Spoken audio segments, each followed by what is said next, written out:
Den britiske arkitekt Jeremy Welsh i går aftes satte tænderne i et dansk stykke nakkekam.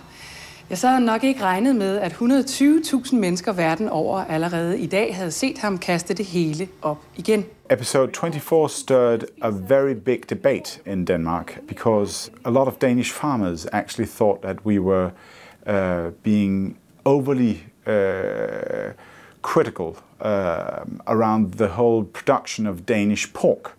And it is a very big issue for Denmark that we continue to be a big pork producer.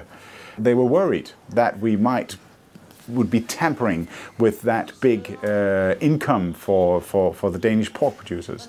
Now we just basically wanted Birgitte Nyborg to enter that very important political area around food and consumer issues. But I was dragged around in Danish media for being the big monster that wanted to destroy Danish pork production. I don't. I just wanted to be more conscientious. Så tror jeg pokker, du ikke selv vil spise dem, altså. Spiser du ikke din egen grise? Nej. Dem selv spiser, de går herovre bagved.